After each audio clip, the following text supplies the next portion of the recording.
ថ្ងៃនេះគឺខ្ញុំនឹងមកប្រាប់ពី3របៀបដែលធ្វើឲ្យមច្ឆាយើងឆ្ងាញ់គោមច្ឆាគឺយើងប្រើដៃកដៃនេះដើម្បីកូរវិញហ្មងរបៀបទី1គឺការរក្សាជាមួយនឹងម្សៅមច្ឆាផ្ទាល់សម្រាប់ការរក្សាជាមួយនឹងម្សៅមច្ឆានេះបងប្អូនទាំងអស់គ្នាគួរតែជ្រើសរើសជាមួយនឹងកំប៉ុងណាដែលជាប្រភេទអាលូមីញ៉ុមចាឬក៏កំប៉ុងណាដែលរក្សាកម្ដៅឲ្យបានល្អអ្នកគ្នាមិនអាចឃើញម្សៅមច្ឆាបានទេអញ្ចឹងវានឹងខូចគុណភាពយើងហើយសម្រាប់ការទុកដាក់គឺដាក់នៅក្នុងម្លប់ទេអត់ត្រូវកម្ដៅថ្ងៃទេណាបងប្អូនទាំងអស់គ្នាមើលសាច់មច្ឆាយើងបានគឺរក្សាគុណភាពបានល្អខ្លាំងមែនទែននេះគឺជាប្រភេទមច្ឆាជប៉ុនសុទ្ធ 100% ហ្មងរបៀបទី2គឺការរក្សាជាមួយនឹងទឹកក្តៅយើងសម្រាប់ទឹកក្តៅនេះគឺបងប្អូនទាំងអស់គ្នាគួរតែមានកសៀវទឹកនេះមួយដើម្បីរក្សាកម្ដៅយើងនៅត្រឹមតែ60ឬក៏70អានេះគឺខ្ញុំអាចសេរីបានអញ្ចឹងឲ្យតែពេលដែលការខ្ញុំឆុងមច្ឆាគឺកសៀវនេះគឺ stand by ជាមួយនឹងការឆុងមច្ឆាមកបងប្អូនទាំងអស់គ្នាគឺទឹកអាចក្តៅពេកឬក៏ត្រជាក់ពេកបាននេះ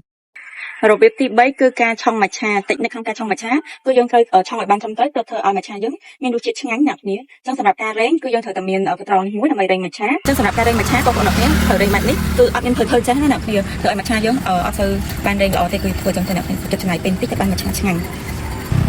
យើងដាក់ទឹកបន្តិចមកដើម្បីប្រសើរមច្ឆាយើងហើយគឺវិចនេះគឺយើងបានប្រសើរហើយអ្នកគ្នាជាមួយនឹងទឹកក្តៅអ៊ុនៗមួយសន្ទុះកុំឲ្យអាស័យយើងគឺរឹងពេកណាអ្នកគ្នា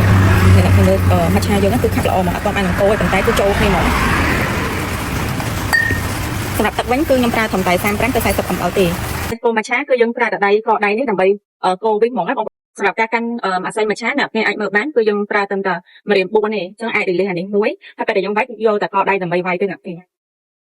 វាយតែផ្លែគឺឡើងហ្វូមល្អហើយសម្រាប់មច្ឆាខាងយើងគឺជាមច្ឆាប្រភេទ premium របស់ជប៉ុនផ្ទាល់ដែលយកមកពីជប៉ុនហ្មងអ្នកគ្នាខ្ញុំសុខចិត្តលក់តម្លៃសមរម្យហើយឲ្យបងប្អូនមកសាកបានច្រើនអ្នកខ្ញុំឲ្យហ្វូមលឿនខាងមែនតើនៅពេលដែលវាឡើងហ្វូមអញ្ចឹងមានន័យថាមច្ឆាយើងគឺចិត្តហើយបងប្អូនអ្នកគ្នាយើងតម្លាក់ដៃបន្តិចទៅតម្លាក់ដៃដើម្បីបំបែកពពុះឲ្យវាទូសម្រាប់មច្ឆានេះគឺមានក្លិនឈ្ងុយមែនតើ